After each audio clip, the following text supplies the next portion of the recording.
Who is the Emperor of Rome? Well, let's look at the facts. Give me the family tree. So, at the top we find the first emperor, Julius Caesar. You know him, right? Everybody fucking knows Caesar, though I think it's supposed to be Caesar and not Caesar.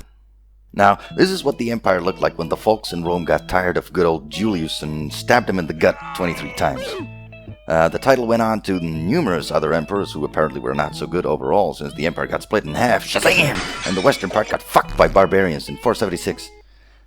So then we have the Eastern Rome. Some people call it the Byzantine Empire today, but back then the guys living there were like, hell nah, we Romans. Though actually they were mostly Greeks. So the capital got moved to Constantinople, which is called Istanbul today.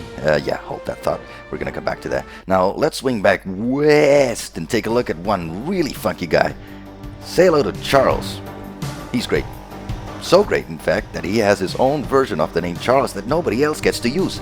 So, good old Chuck here is a real go-getter. He's particularly gifted in hoarding clay. That's right, for Chucky Boy, no real estate is beyond his grasp. He's so great at expansion that the Pope is like, holy shit, I'm gonna give this guy the Roman crown.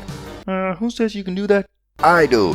What's your source? My source is that I made it the fuck up. So now Chucky is the emperor of the newly minted Holy Roman Empire, which lasts for about 1,000 years, but as some people who lived back then have said it, it was neither holy, nor Roman, nor an empire. Think of it more like a European Union before Brussels was a thing. Oh, and only German states get to join.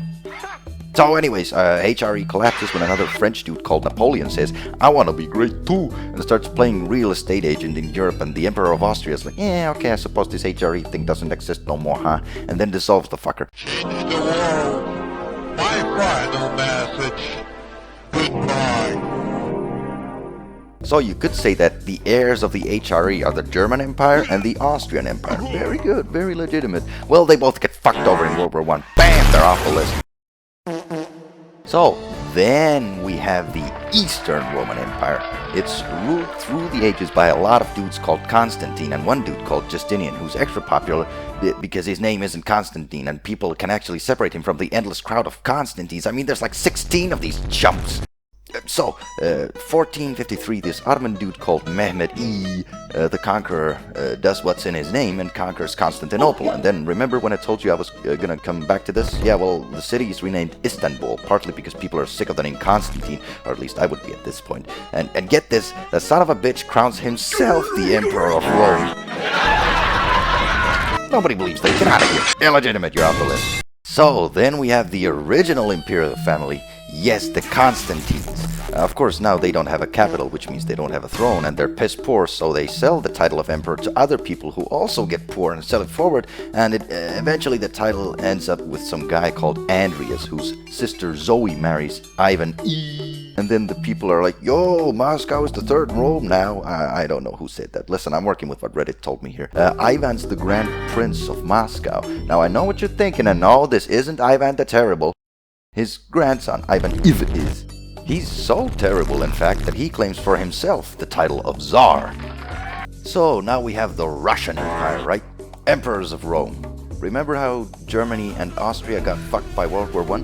Yeah, well, Russia was fighting against them, so you'd think they were doing good, right? Nah, it's Russia we're talking about here. They got fucked too. There were a bunch of revolutions since people got annoyed at the Tsars, because all they did was dress fancy and talk French when everyone else was starving or fighting a war, or starving and fighting a war. Most of them were doing the last one, actually. So, we get the Soviet Union, which overthrew the Russian Empire, Third Rome. So, now Russia is illegitimate too. Then, a bunch of areas around the Soviet Union got gulped up into the Red Giant too. So many, in fact, that eventually there was only one sovereign state left from the former Russian Empire that was, to put it crudely, the last area free of Soviet taint. That area was, and is, the Republic of Finland. And that means, ladies and gents, that we're home.